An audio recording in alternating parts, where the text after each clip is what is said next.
Well, they say things come third time lucky, don't they? Third time lucky. So I've now come in for the third time trying to do the live feed tonight. I'm getting so mentally frustrated, bloody frustrated mentally. We had such a good subject to talk about tonight, and we got nobody in the house. They've all gone back to bed. So let's just wait and see. We got one person. We got one person. Not the table's callers back in. I don't know if we're still freezing, but I don't know what the bloody hell's going on tonight. It's so depressing, honestly. You would not believe it. It could even turn me to drinking. It could even turn me to the bottle. This could. Hello again. Here again, says Tim Weston. Now, I don't want to tempt fate, but we actually haven't frozen for the last minute, 50 seconds. We've been on for 50 seconds and we haven't frozen. So we'll just give people time to come in and pour yourself a drink, and we'll see if we've got a better connection, shall we? But I am trying. I am trying. Very trying, some people say. Some people say very, very trying. Anyway, we were talking about whistles at one point. Someone was asking about third time lucky. Yeah, exactly. We were talking about whistles, this new whistle out there, and what do I think of it? I haven't bought it. I haven't raced out and bought it. But funny enough, I went to the gun shop Saturday, and if they'd had one there, I would have bought one just to see what it was like. But I can't give you a rundown on it yet. But guess what? If Ben Randall says it's wonderful, it's got to be freaking wonderful, doesn't it? If Ben Randall is promoting it and he invented it, did he say he helped make it or something? Isn't it funny how some people love to blow their own whistle? So there you go, Peter Piper, back again. And touch wood, we have not froze at the moment. So must be good if Ben Randall says it's freaking good. Because at the end of the day, if I'm going to listen to some advice about an item, is it usable, is it not usable, I'm going to listen to Ben Randall. Am I bollocks? He would be the last person. Oh, God. Don't say that, Adam. Frozen again. I've not frozen here. He just doesn't want me on here tonight, does he? Just kidding. Bastard. You bastard, honestly. You're winding me up now, all of you, honestly. Anyway, we've now got 12 people in the house. We had 74 people in the house, and they've all fucked off because they go, freaking can't cope with this. I'm going to go and watch Ben Randall's videos because they don't freeze. So anyway, we were talking about the whistle. Someone asked the question about the whistle, weren't they? And I actually read two good comments from people that I have got a lot of time for in the gun dog world. They said that you can only blow them to a certain level. So if you've trained your dog to a good standard and you're using the whistle on one tone, then it works lovely. But if you haven't trained the dog properly and you have to step up the whistle, and sometimes I can be quite quiet with that whistle, and other times I can be quite loud with it. So if I want a long blast, I can be quite loud with it. So I actually like the old whistle and the way it used to work. I've never lost no teeth over it. It's been a fantastic training aid. And I'm up for anything that's new, and if it works better, then I'm all for it. Simple as that. I'm not knocking the whistle in any way. I think they're fantastic. The whistles, they've always worked for me. Yes, I wear them out with my teeth, but at the end of the day, they last me good 12 months before I wear one out. This new whistle, some people say they're absolutely fantastic, but some people say when you blow them, you can only blow them at one level, so you can't up that tone and that blast, that long blast. There you go, Graham. Back again, eh? 12 good ones, though. What? 12 good ones, though. You said only 12 in. What? You said we've only got 12. We have 74. All right. He's just out to wind me up tonight, Adam. I'll tell you. He's out to fricking just test my brain. Hello. It's been a while. Wayne W. Hello. So the house is filling up a little bit better now. So I'm sorry about the freezing. We don't seem to be freezing now. It seemed to have had two bad connections, and we had to come out and come back in. So that is that the what method do they call that, Sue? The withdrawal method, don't they? When you come back out and then come back in. What? No idea. It's when you don't use a condom, isn't it? The withdrawal method. You come back out and then you come back in. So when you get very excited, you had to start on something, didn't you, Sue? Sexual, didn't you? Anyway, I was only going to have one glass of wine. I'm having freaking loads of it tonight because of this shit. Honestly, I don't cope with stress as much as I used to. I used to be able to cope with stress. Can't cope with stress. I've had Big Nige here today. Jesus Christ. Big Nige. Talk about stressful. He've walked me up Dale, down Dale, round every hill and crannock in Cornwall. Unbelievable. That man is a man mountain. Do you know what it is? He was in the military, wasn't he? He was in the military. I said, do you know when they went into battle, did you used to play the trumpet, Big Nige? And he says, yeah. I said, I bet the battle was fucking over by the time you got there.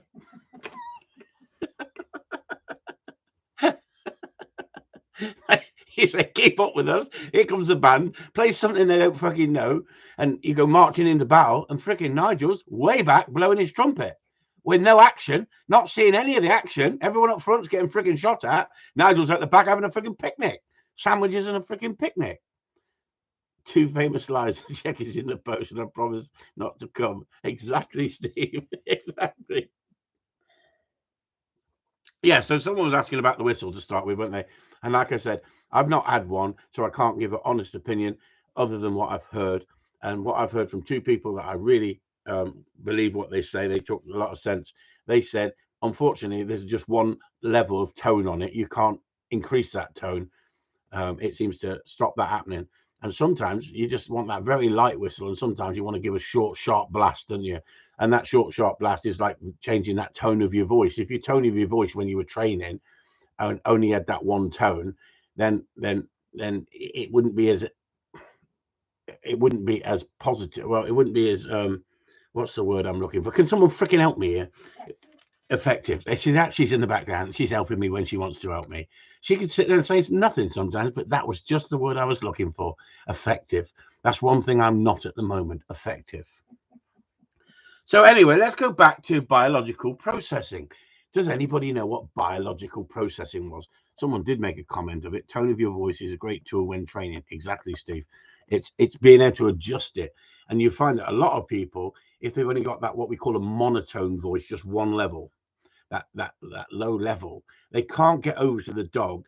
Like excitement can G the dog up, that friendliness can G the dog up, and yet that sternness can just calm the dog down. And it's knowing how to vary those tones in your voice.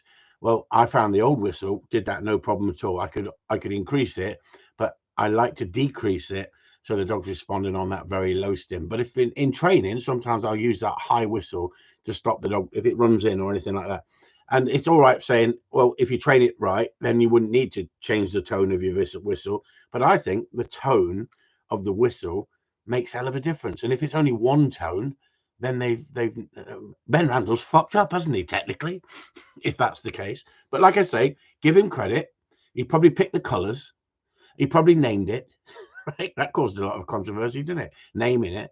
I mean, I can't believe the freaking snowflakes out there. Can you? Freaking what a bunch of snowflakes.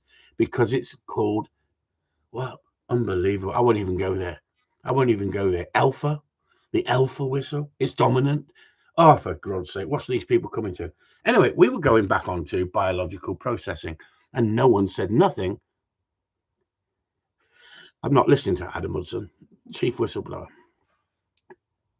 It's about giving that tone makes a difference. Of course, it makes a difference. So I'm asking anybody out there, and I'm going to repeat it for the 5th time, biological processing. And it's worth talking about because we haven't frozen. Does anybody in the group or anybody on here, there's only 26 people on here, know anything about biological processing? Just give me a yes or fucking no.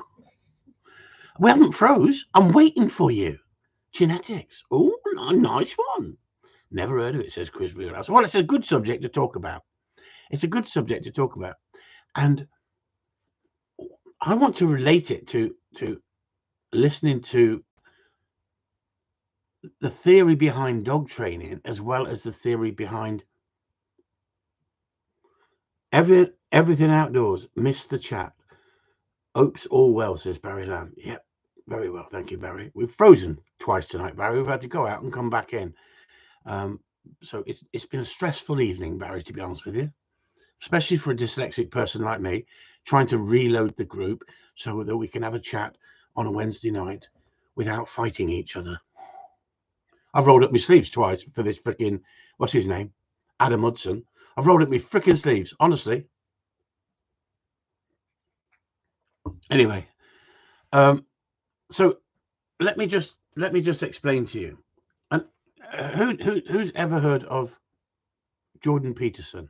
Anybody ever heard of Jordan Peterson? Does anyone ever follow him on the internet? Surely there's someone in here with enough intelligence to say, yeah, I've heard of Jordan Peterson, Chris. Now they're all going to go, yes, we've all heard of him, Chris.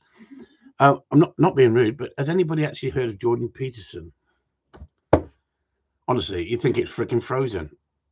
Everyone said no when they said about biological processing, and then see, honestly, Steve, and you're one of our trainers. You're one of our trainers. You're not getting into psychology. Steve Pace says no. Psychology? No, says Jeff Haraway. You wait till you come here, Jeff. Is it 2 days' time or 1 day's time? I'm going to beast you. It's as simple as that. If you'd seen what I put Nigel through today, you'd be up there with me. Absolutely pissed it down today. Wonderful day to come across from Germany in it for a morning's training. So all the way from Germany for a morning's training. That is dedication, isn't it? I got people saying, I've got to travel 30 miles to go and see a trainer. 30 mile? 30 mile? He's come from Germany. Not just to see me. Honestly, you think I'm daft. Anyway, I'll play it for you so you get an idea of what we're talking about. So let's see if you can hear this. Aggressive. You can identify them at 2. A subset of males are biologically hyper-aggressive. You can identify them at 2 years of age. And they're the kids. If you put a bunch of 2-year-olds together, there's a small subset. They're almost all males, about 5% of males, who will kick, hit, bite, and steal. Okay, so that's their biological programming, let's say. But the vast majority of them are socialized by the time they're 4 years old. So that's me.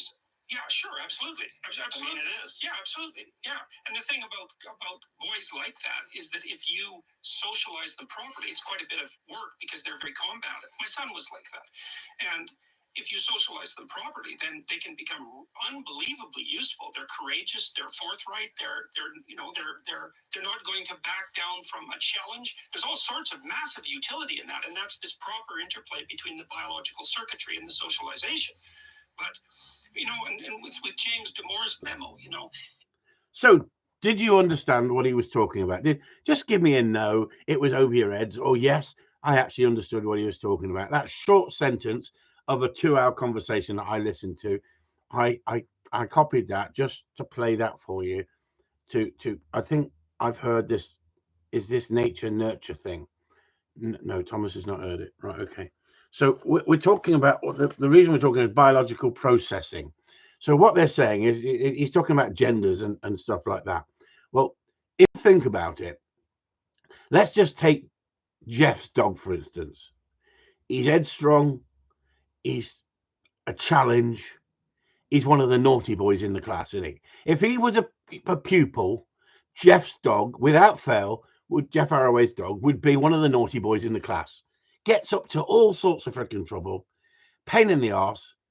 But guess what? I like that sort of dog. And we've talked about this before, haven't we? About genetics. And we've talked about, they're talking about biological processing, as in, they're talking about gender. So how can you be a man how can you be a woman in a man's body when, the gender, the processing makes a big difference? Anyway, we moved away from that. Just made Nigel a dummy waistcoat. Yeah, he's mentioned about it today, Charlie Tango. Thanks very much. It will be at his mother's when he gets there. That lovely Charlie. Well done. He's over the moon.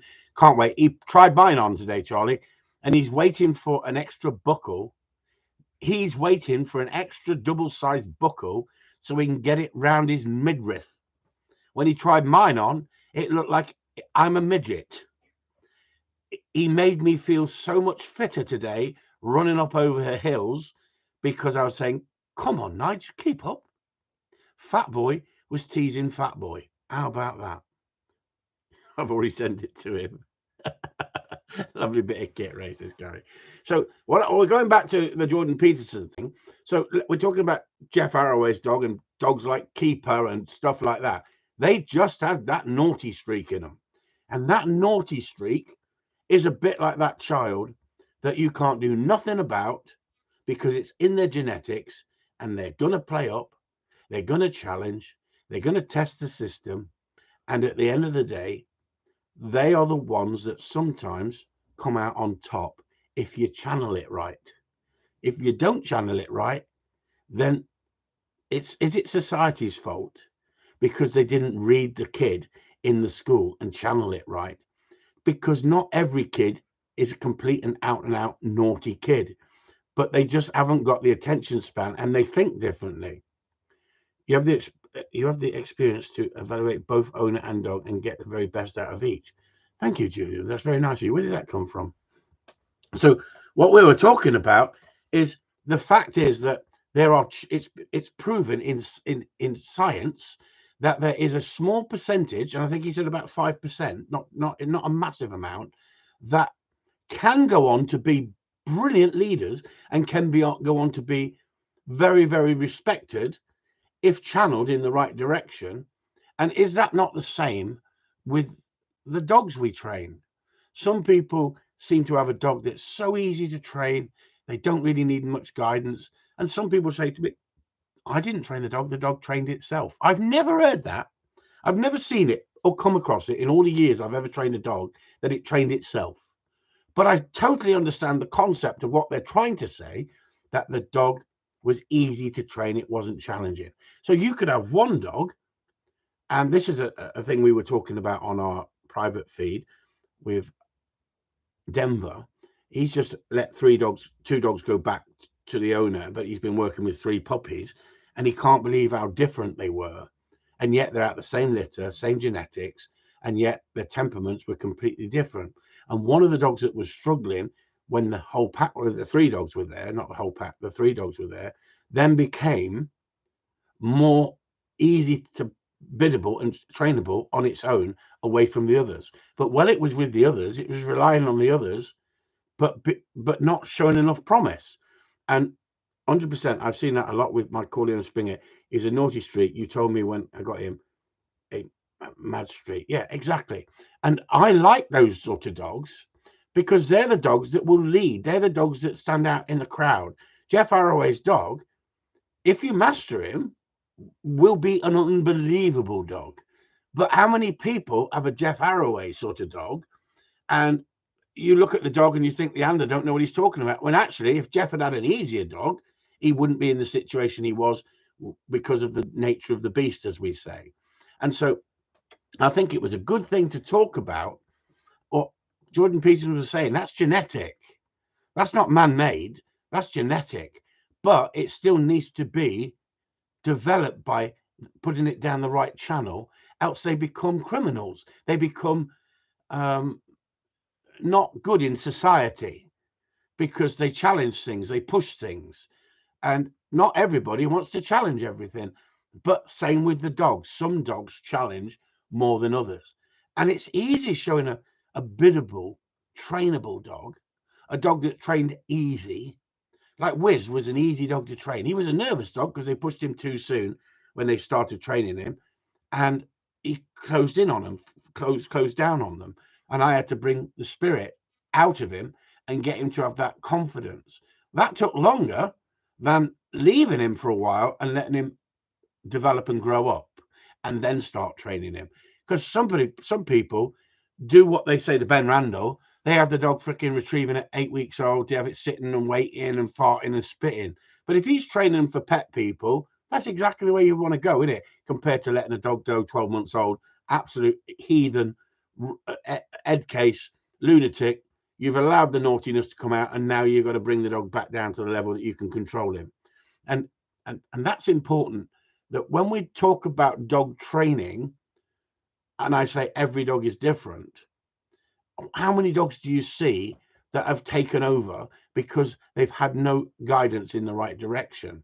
Those kids with that 5% of that extra boost of confidence, adrenaline, whatever they've got, they can go on to be absolutely fantastic and leaders, but they can also become criminals and out of control if not directed in the right way. And that's, if you think about it, that's exactly the same as the dogs, isn't it? You can, if you don't channel that behavior of that naughty dog, and let's be honest, when I first met Jeff, and I'm sure Jeff don't mind me talking about it, if he does, just freaking tell me, Jeff, to shut the fuck up. But I'm pretty sure that when we first saw Jeff's dog, a number of people said, you ain't never going to train that. And I disagree. I think it's getting into the dog's mindset, but it's understanding the behavior of the dog. I see lots of dogs that have taken over with their owners. Yeah, but Gary, that's not the same. That's like having a class full of naughty kids. That 5% go on to be disruptive and the other kids follow. That 5% are the ones that create that shitstorm for the teachers because of they're bored, they're not stimulated in the class, or they need direction in a different way. Some kids need sport, don't they? Some kids excel in sport and they burn off that energy. Some youngsters need army, don't they? They go into the army and they need to be told what to do, but they excel in that environment. Some wouldn't, some would fold. And that's the same scenario. Is I've been watching a lot of this SAS training stuff, and they're talking about that. And where you think that you beast an SAS person to get the best out of them, you don't. You actually don't. You put them in a situation that if they can't carry on, you don't want them. You want them to be able to cope with all the shit, but you don't want to beast them through the shit, because what you need them to do, you need them to show their potential above others. So if someone's showing weakness, they want them to leave. So they might be sitting there thinking, please just hand in your badge, just hand in your berry and say, I don't want to do it. You haven't got your berry yet, but you've got they don't want to force you to do what you're doing. If you've not got that in you, there's no point in trying to turn you into an SAS soldier. And that's the same scenario with the gladiators of the sport that we used to have years ago. And people used to look for the hardest hunting dog, the most driven dog. And in today's trialing, it's not about that anymore. They've tried to level it out and go, hang on, everything outdoors. Forgot to say, you took your advice, rested my dog, ran her in open, 89 points winner at 90 points, second and third, and 89 higher hunt score. If I had a decent hunt score, I would have won. There you go, Barry. Well done. Well done, Barry. If you're not in it, you can't win it. Hey, how about that? If you're not in it, you can't win it. But going back to that, you can have a dog that's very biddable, and you can think, well, I'm the best trainer in the world. Doesn't mean you're the best trainer in the world, because if that dog is biddable, it makes life easier for some people, but that doesn't mean the dog's going to win competition, does it? It may win competition, because sometimes you want a honest natured dog, don't you? Instead of a headstrong sod you and you're forever getting put out because you just can't hold it. Years ago, some of the top dogs, they didn't finish every trial, but when they did, they won. It's as simple as that. And that's why they gave them the buzz. They wanted champions of that genetics, the most driven, hardest dog. And then you put fire on fire, as they say, when you're breeding. So you wouldn't put a driven dog on a softer dog in the early days when I was first trialing, because they were looking for the gladiator. If your dog didn't really hunt, it didn't matter how many retrieves you got, or how it went out and came back and gave you a perfect delivery. It was the best hunting dog. And perhaps years ago, there wasn't enough emphasis on the delivery, a nice clean delivery. And I think that they tied it up to a certain extent, but unfortunately in trialing, in my opinion, it went too far down the test road, and everything was over examined about, handling. And handling is for Labradors in my eyes, but that doesn't mean you shouldn't have a dog that can't handle. But it's not a Labrador, it's an hunting dog. And a hunting dog should be scored on the hunting and the value of the hunting should be higher than the retrieving. The retrieving is important because to win on a regular basis, you've got to have the dog retrieving, listening, and obedience in there.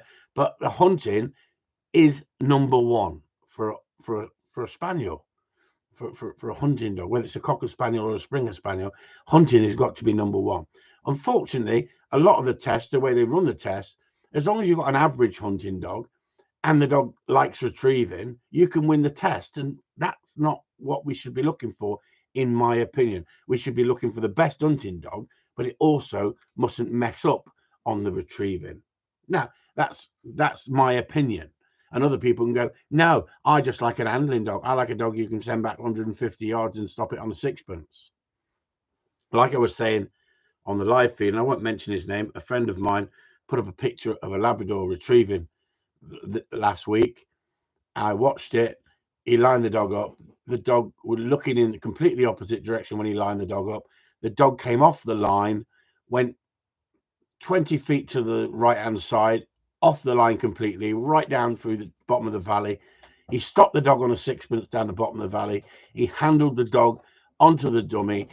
To a novice person, that would look really nice. That would look really nice. But guess what? Me being me said, hang on, the dog came off the line. I wrote that, and then an A-panel Labrador judge said, yes, you're dead right, Chris. That dog would get knocked like hell in competition because it's not a spaniel, it's a Labrador. They're not supposed to come off that magic line. And at the end of the day, if you don't know what you're talking about, you can make yourself look a little bit silly sometimes. And this guy, great guy, been training, he's been trialing, and Labradors. I don't know if he's trialed a spaniel, he may have, but Labradors. But guess what? I don't think it did him any justice. And the only reason I told him what I told him is because I didn't want him to make himself look silly. And it wasn't a bitch fight. And he thanked me and we spoke in private and he took the video down. Well, hang on. He's teaching people. And if he's teaching people that the dog coming off that straight line is acceptable, it's not helping the clients he's with if they want to run dogs in competition. If they just want a little shooting dog, it doesn't matter. I've not named him. I'm not going to name him. I'm not out to rubbish people in a nasty way. But what I'm saying is, as somebody who knows what they're talking about, I watch that sort of stuff and I can pick it up and read it like I do on your videos when you send your videos in and I critique a video for you. I have had somebody contact me this week and they said to me, I absolutely love your YouTube site and I've followed you for years, but my dog is doing this and how can I improve it? I says, join Patreon. Is that rude or is that the truth? If he wants to improve, join Patreon. Why should I now at this point give out free information to everybody and anybody who contacts me? Now you could say, well, where did you learn your knowledge from, Chris? I learned it from so many different places. But at the end of the day, how many people can you help in this world if they're not willing to help themselves? Then there's that brilliant format there. And there's that brilliant format there of the Patreon group. And if you don't want to join Patreon and you want to ask me questions, if I'm in the right mood, I'll answer the questions. But guess what? I can't answer everybody's fucking question, can I? Everybody's got a question for Chris Upton because Chris Upton goes, fucking yeah, well, if I was you, I'd do this. Why should I be giving it out when other people are paying for it? That's not fair, is it? And yet, how much free stuff have I put out there on the internet to actually help people improve and show that we don't beat and kick dogs into submission? I've never met a trainer yet who beats and kicks their dog into submission and wins on a regular basis. That doesn't mean people don't give discipline. That doesn't mean they don't give correction at the right time. And timing is really important. But at the end of the day, I'm not going to stand there arguing with some freaking silly snowflake on some freaking group that wants to tell me I don't know what I'm doing. I'd rather discuss it with people who are paying me and look after the 300 people that pay me to give them advice and critique their videos. That to me is more important, looking after my fan base, my followers. And I'm not the Pied Piper. I say go and look at everything. Go and watch everything. Jeff Arroway says, no. Have you seen something? Jeff Arroway says something here, didn't he? Yeah, he did. Jeff Arroway, Chris, as I said before, Would never have got where I have without your training. Look forward to getting back with you. Go easy on me. You you, you bloody snowflake. Get some sleep, Jeffrey. We won't say anything else. No, Jeff, what I'm saying, all I'm saying is your dog is a double handful. And I've said it all along, haven't I? I've never tried to hide from the fact that that boy is a double handful. And he's not perfect. Will he ever be perfect? I don't know if he will. But guess what? The improvement of that dog and the improvement of yourself, you should be proud of. It's as simple as that. And if we showed the early videos and we did a monologue of the early videos of how headstrong and what he was like, and then showed now, it would help so many people understand that, yes, we've used discipline. Yes, we've used correction, but we've used gameplay. And the dog is loving the game. And the dog is loving the relationship. The dog doesn't fear the relationship with you. He loves the relationship. But like I say, it's so easy to upset somebody by saying something that someone gets triggered by. And I'm not talking about Jeff. I'm talking about, we had another incident on the live feed where I said, why don't you send the video in? We'll have a laugh. And perhaps it was slightly insensitive to say we'll have a laugh. I didn't mean it as I'm going to take the piss out of you. It meant send it in and we'll all look at it. We'll go through it. But it's all right talking about stuff, and there's so many people on the internet talking about it, but are they showing it? That's the whole point, isn't it? It's about showing it. And the problem is when you're doing a live feed or you're ad-libbing, it's so easy, isn't it, to say something that someone gets triggered over, or someone believes it's what you're talking about them, when in fact you're not. You're talking in general. And it's so easy for people to get, he's talking about me there. No, don't flatter yourself. It's not always about you. It's about the system, the way dog training is. And with me being big gob Chris Upton speaks his mind, when you speak your mind, you're going to upset some people. It's as simple as that. But it's not personal. It's not, I don't even do it for business, as in to promote myself and rubbish others. I try to keep it in a sensible context, as in, this is what I think. You don't have to believe what I think. You don't even have to follow me. No one needs to follow me if they don't like the fact of following me and listening. At the end of the day, I'm not going out of my way to be a people pleaser. Do you honestly believe that I'm a people pleaser? Sue's going, yes, you are. You're a people pleaser, Chris. What the hell's Julian Lee's? Steve, stop copying my answers. What? No, because Julian said the owner must demonstrate true commitment, join Patreon. And Steve said if he really wants to learn, then he would need to join Patreon. Then he will be committed to the cause, and that's getting a well-trained dog. So he said, Steve, stop copying my answers. Yeah, but it's funny, isn't it? It's funny. But somebody said today, once I do something, I get hooked on it. I think you can overanalyze, you can get hooked on things. But I think that a lot of my videos, for some reason, people love to watch them over the years, and the amount of good feedback I get outweighs negative feedback by far. But I don't think anybody in real life doesn't give a shit what people think, do they? I think everybody deep down has a little bit of a sensitive side somewhere. There's a bit of snowflake in all of us, isn't there? I mean, as Sue. I mean, am I a snowflake, Sue? Yeah. See what she says? I'm a snowflake. And then I get people going, yeah, but you called me a snowflake. No, I didn't call you a snowflake. I said snowflake in general. But I can take it. Wait till we freaking come off air. She's going to get it. She's getting it tonight, honestly. In more ways than one. Anyway.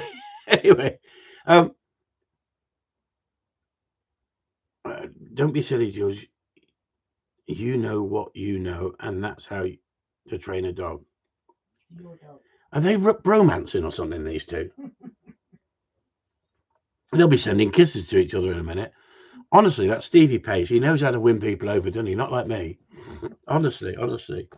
So what I was saying is that behavior where we go back to biological processing. How can you say that that child is, say, let's just say from the age of 1 to 7. And if you listen to what it said, it was a very young age they can actually spot where that child wants to be a leader, that child wants to dictate, that child wants to take control. And that's exactly the same scenario with some dogs, with some young dogs. They just naturally want to take control. Others are followers. And the ones that are followers are easier to train. And sometimes the softer dogs turn into great dogs as long as you don't put pressure on them too soon. But you have to channel it. And that's exactly what Jordan Peterson was saying about the young kids. If you take that 5% from that class and you took them aside and channeled them in the right direction, instead of giving everybody the same educational chance in life, until years ago, it used to be the 11 plus, didn't it? It used to get, some people then went into higher education with the 11 plus. And then people who had no education behind them, they just said, well, we need factory workers. We need people like that. They'll just go into the factories. That's what Maggie Thatcher said. We need them sort of people. We don't need everyone to be academic. Now they're saying everybody needs to be academic. Everybody goes off to university. You know, the guy who gets an apprenticeship, gets his head down and learns a trade, sometimes he's in a better situation once he's learned that trade than the guy who's been to university and done art and design and a freaking how to sew buttons onto a freaking dress, come out and what's he got? He's got a degree, but who wants him? You know, who wants him? You know, but at the end of the day, he's been allowed to express himself. He's allowed to change his sex while he's been in university because he was triggered that everyone was calling him a he and not a she. At the end of the day, society's gone freaking completely tits up in my mind. Gone are the alpha males. You're not allowed to be an alpha male these days, are you? You're freaking frowned upon. You're a caveman if you're an alpha male. You know, so they try and put you in pigeonholes, and yet they don't want to be put in pigeonholes themselves. And that's the whole point about the young pup. How do you know what the puppy's going to be like until you give it time to develop and show its true potential? If you start coming down heavy on it with obedience training, you could suppress that dog and that dog not ever gain that confidence to hunt like an absolute demon. So Big Nigel's not here at the moment because obviously he's driving back, so we can talk about him behind his back. Big old Nigel. When he listens to this, when he gets home, he'll go, "You bastard, Upton." And I've got some great videos to put up. And in the situation of up on the hill, we were using cold game. We were hunting the dog up and we were throwing out cold game, and the dog was running in. And I was changing the tone of my voice, and the dog was taking no notice. Nigel wasn't being quick enough with his timing. And Nigel Moore's in the house. Good lad. Well done, boy. And his dog was, his bitch was running in at this point. Now, Nigel says she's not been as bad as that. Unfortunately, she was on the day, but I can only go with what she was on the day. So the tone of the voice didn't stop her. That should have stopped her if you've trained that into her. But there has to be a consequence at the end of that tone of voice, else that tone of voice becomes background noise. It means nothing. So I wanted to put the dog in the next situation. Now the dog's she's improved. Great. I'm really pleased she's improved. But there's weaknesses that he needs to work on. And my job is to show those weaknesses.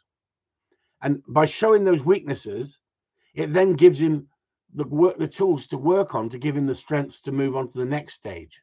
And that's what we did today. We went out and worked on, showed him his weaknesses to work on. We also talked about his strengths, which he's got in the training, but the weaknesses is what you've got to work on. But she is such a biddable little bitch. Imagine he had, I'm going to say it, but Jeff's dog. Imagine he had a driven dog like as much as Jeff's dog is driven. Now, when she was hunting, and she was hunting well, and when she was hunting for herself, she came alive, and you'll see the videos that we're going to put up. But we're the only group that I know that put up the shit stuff as well as the good stuff. And that way you see what to work on and how to get it better.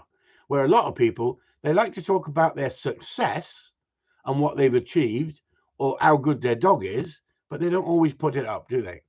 And that's the whole point.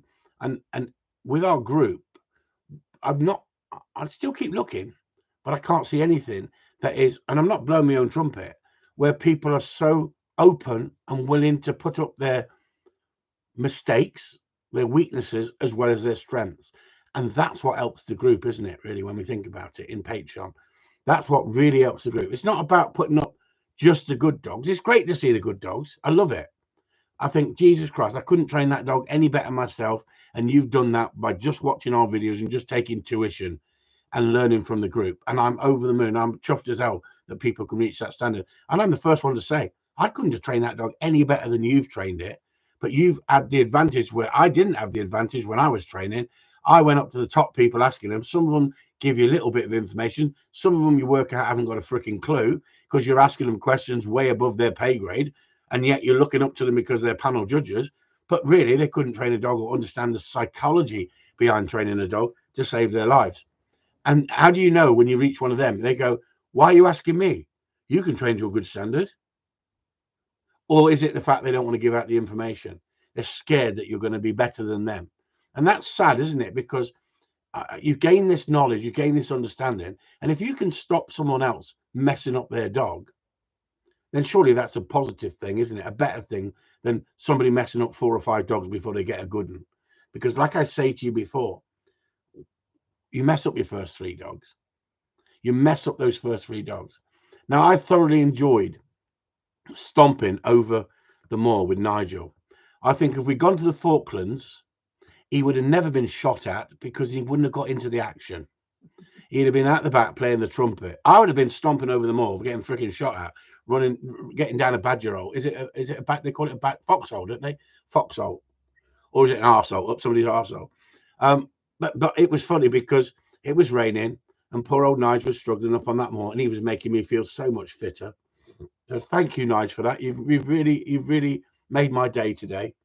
Bastard, he says. Bastard Upton. We can have a laugh as well, and that's the whole point. Some people have got a sense of humor and can take a bit of a banter. Others haven't got that sense of humor, and it's my job as a trainer to try and work out who can take a little bit of a barracking, who can take a bit of humor. Oh no, do you know what she's done now, Nige? She's turned up with this. I thought it was a bottle of beer, everyone. She wants to see me freaking drink some of this shit. Nigel says I'm not allowed to open it till live feed. She's just turned up. I'm drinking red freaking wine, thank you. Why do I want to blow a freaking gasket with this? Anyway, so here goes. Let me just say, can you see that on there, everybody? No, you need to put it closer. Yes, you can see it. Yeah, you can see You're that. blind as a freaking bat. But not when it's- It doesn't say I'm 50. It says 50% proof. Any comments? Go on then, he says. Look at he freaking can't wait, look. The bastard wants to see me fall off my chair backwards. I've learned more in the last 5 years from you than in all the time I've had dogs. Thank you so much, Gary. And guess what? You've improved to such an extent. It's a pleasure watching you train dogs now and watching you help people. Jaybird Training. Chris, what do you do with clients that insist on boarding dogs with you, not training? No. Don't take in dogs with boarding, Jay. This isn't a boarding kennel. This is a training kennel. This is boot camp. Boot camp. This is like joining the SAS here. There's no point in coming here unless you can freaking handle it. Honestly, we don't take pussies. We don't take pussies. So shall we or shall we not, everyone? Yes or no? 50% trip proof. Do you want to see Chris neck this and go down big time? 50% proof. Honestly, it's got me freaking worried now because it's just the way that Nigel says, go on then, Chris. Go on. Sue says yes. Look at this, you lot. Honestly, Nigel, go on. Look at him. Look. Yes. Have you pissed in it, Nige? Have you had the top off and pissed in it? Is it payback? Just drink it. Oh, shit. It's nail varnish.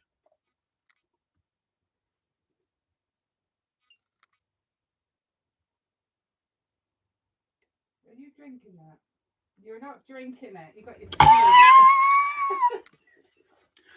What the fuck is it? Fucking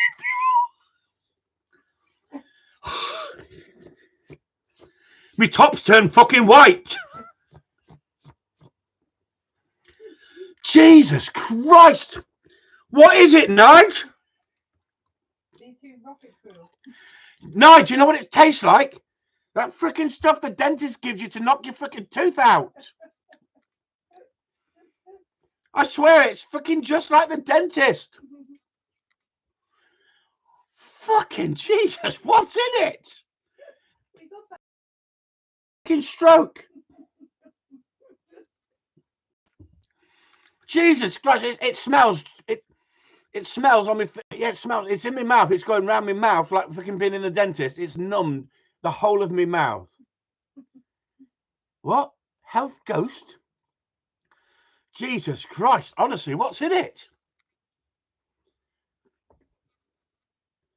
50% volume. You should have said it come with a freaking health warning. Cures COVID.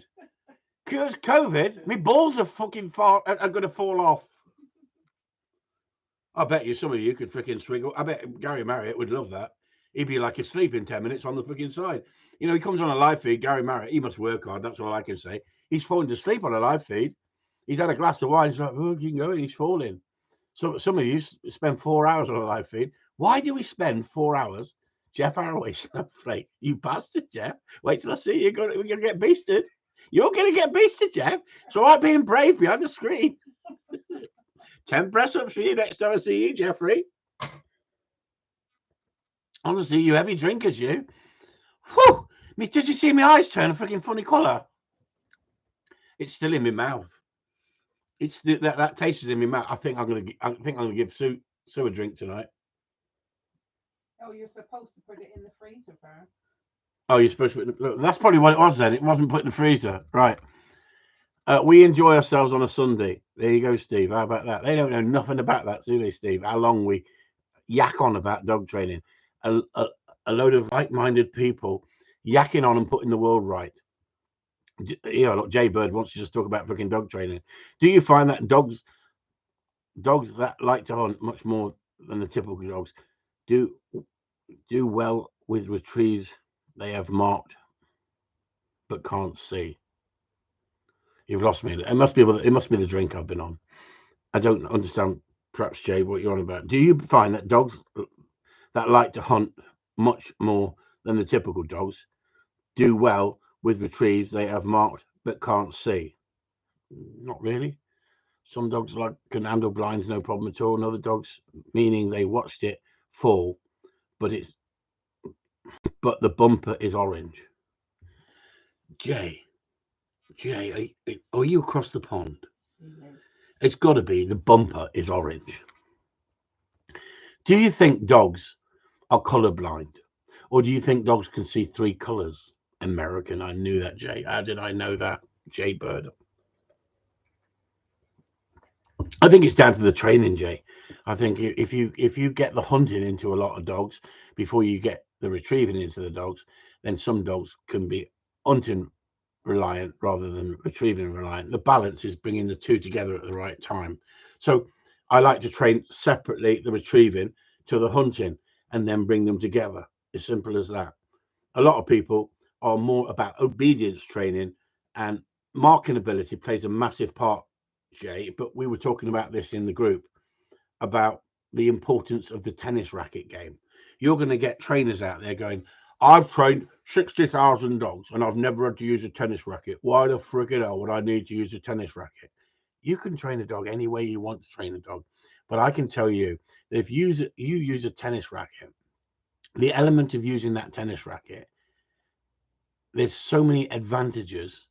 But if you understand the concept of using the tennis racket and not just going, there's a tennis racket, there's a tennis ball. Some people say you shouldn't be using tennis balls for dogs. It wears the teeth out. I've never, ever, in all the years I've trained dogs, and I've trained hundreds, thousands, I've never had a dog had to go to the dentist because it's wore its fucking teeth out on a tennis ball. But I've never left a dog with a tennis ball to sit there yonking on it and chewing on it and dispose of it. The ball is my ball. It's used in the training, and then I take it off the dog. The dog's not biting into it like a freaking idiot on a regular basis and wearing its freaking teeth out. I've never heard such shit in my life. But you've got people on there saying tennis balls, and if you make dogs run in and let them at a young age, what's a young age? I don't start getting dogs jumping until they're over 12 months of age because their bone structure is not grown. But there's many things in training that I don't do until the dog's 12 months of age. And at the end of the day, I'm giving the dog time to develop and grow into its body and grow into its muscle structure and grow into its bones are developing. And so once they're 12 months of age, you can start putting that dog under a lot more pressure than you would to a dog that isn't 12 months of age. But I went to a kennel club seminar, the Good Citizens seminar, and they had a guest speaker, an ex-police officer, well, a police officer who was working for Kennel Club, Good Citizens scheme. And he started on this stage talking about he had an 8-week-old puppy and he took it for a 3-mile walk. What knob would take an 8-week-old puppy for a 3-mile walk? And then he had to pick the dog up and take it home and put it in his coat because it was that knackered it couldn't walk all the way back. So he did 3 miles out with the dog and fucked it up, and then had to pick it up and carry it all the way back. Do you really think that I want to be sitting in an auditorium listening to a plank like that? But guess what? He's a police officer. He's been training dogs. Well, you got him right. No. Do you mean he's a police handler, a dog handler, right? And he's been put in that division to impress everybody. Didn't impress me at all. Thanks for the tennis racket tip. From your experience, do you think the dog can see orange just fine? Listen. I think if the American dogs could see orange, they'd all vote for Trump. Don't you think that would be the case, Jay? How many of them are actually going out voting for Trump? I've never thrown a dummy. And all different colors and seen if the dog comes back with a big orange one. I don't use orange dummies very often. Do many people on here use orange dummies? The only reason I don't use a green dummy that often, and most things I work with are green, is if you throw it in the green grass, it's harder to find for yourself, isn't it? But I think the dog's finding it with its nose. It's not finding it in the long grass because of the color. But do dogs see color? Yes, they do. But I think their color definition is very limited to what we think. And science has said that, but I've got to go with what the science says. They can see 3 different colors quite clearly. I don't know if orange is one of them. I will definitely use its nose to find orange, no problem. Do you mean a orange? Now you're really confusing the shit out of people, Stevie. Do you mean a orange? Is it a Jaffa? Is it a Jaffa orange? Steve, do you want a drink of this? You guys are cool group. Enjoy your night. No problem at all, Jay. Not taking the mickey. We're having a laugh with you. And it's orange bumpers. I think it's the safest thing in America that I've ever seen, that all of you guys wear orange, because I've seen some of the shooting and I've seen some of the dogs that you shoot over as well. And not everybody, don't get me wrong, but I think that it's like when we have Italians over here on our shoots. Jaffa cakes work better. Denver, stop it. Orange for waterwork. honestly, you know. So did you see that? I just had a stroke. That must have been the stuff that Nigel gave me. I literally went into a freeze frame for at least a minute there, and I was just talking to me frigging self. Sue's finding it absolutely hilarious in the background. She's loving it. Been out with the tennis racket this week. I think what they're trying to do, they're trying to censor me. They're trying to censor me and say, listen, we'll just freeze him. We'll just freeze him. When he says something slightly offensive, the 50% has kicked in. Yeah, exactly. That's what I was thinking. It's like he's had a stroke on the internet. Chris Upton had a stroke. Imagine the haters out there. They'd love it, wouldn't they? They'd all tune in to watch that, wouldn't they? Chris Upton having a stroke in the background. Anyway, don't. I won't put it in that context because they're going to think he's talking about sex again, aren't they? He's having a stroke in the background. That's just that's personal, isn't it? That's between me and you lot. Keep that to yourselves. So now you can all say, I know what biological processing means, can't you? I mean, you've learned something tonight, haven't you? So we got 36 people in the house. We've only got 7 thumbs up. I froze again. 36 people in the house, 7 thumbs up. 54 minutes. We got 4 minutes left, I think, something like that. I can't even count after that drink. I need to know, is there any questions on here that none of you can't get any sleep until you've asked me?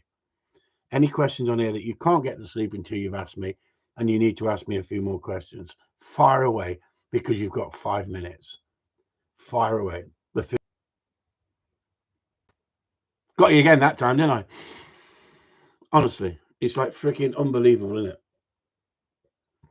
You're trying to run a show, and what happens? You've got one bug after another trying to freaking stop you. So like I was saying, we've got 36 people in the house. We've only got 30 now. They're all leaving. With 5 minutes gone, we lost 6 people because we froze on 3 or 4 occasions.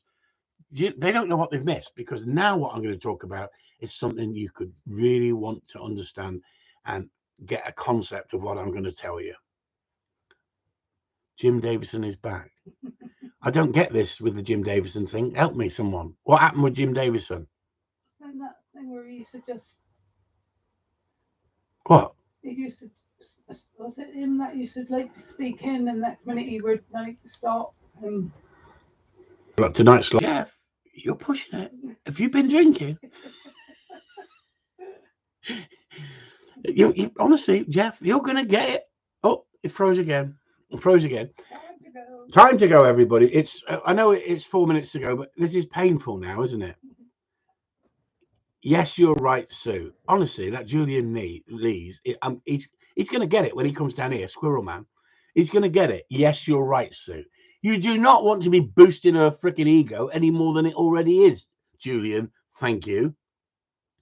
Bob's coming on the next live feed on Sunday. He's promised to stay soberish until 8:30. I missed Sue's answer. What was Sue's answer? I don't know what Sue's answer was. She said she doesn't even know her answer half the time. You sounded like me for a bit then, Chris. What are you on about, Denver? You bastard. Good one, Denver. Good one. Yeah, so that's it. We froze, didn't we? So on that note, everybody, I think tonight we should call it a day early, don't you? You've had another 10 minutes on the other feed, didn't you? I've got to now go and delete them feeds for anybody coming on and go, he's had a freaking stroke on TV. He's had a major stroke. And they'll be advertising the fact, won't they? So anybody, and if anyone else is on it, anybody been watching the Trump saga? Has anybody been watching the Trump saga? Have they been following it? Bollocks to you lot then, says Gary Marriott. There you go, Gary. Back to bed, Gary. Come on, back to bed. Catch you all later. Chris Upton finishing off, not Nigel's drink. That's going in the freezer. And I think, do my eyes look funny? Do my eyes look funny? Bollocks, guys. Have a good week. And thanks for tuning in. Sorry we had a bit of freezing tonight. I don't know what's happening. Don't know why it's happening. But I'll ask the internet what's going on. Jeff Arroway, I can't wait till Friday. Bollocks to you all, and I'll catch you all later. Chris Upton signing off with 45 seconds to go. I'm having an easy time. What did he say? Yeah. What does that mean? What does Jeff mean, calf? He's been freaking drinking tonight, hasn't he? He's been on the bloody sherbets, hasn't he? He says put the heating on next week. Yeah, that's what she won't do. Put the freaking heating on. She has actually. I think she's put the heating on in the background and forgot to switch it off. No, switched it off. Oh, she switched it off. That's all right then. She gives me half an hour. She turns it on for half an hour. We're rationed in this house, you know. You're better off getting a freaking blanket. Good night, all. That's Chris Upton. You've had 60 minutes. Good night. Bollocks to you all. Catch you later. I'll catch you later.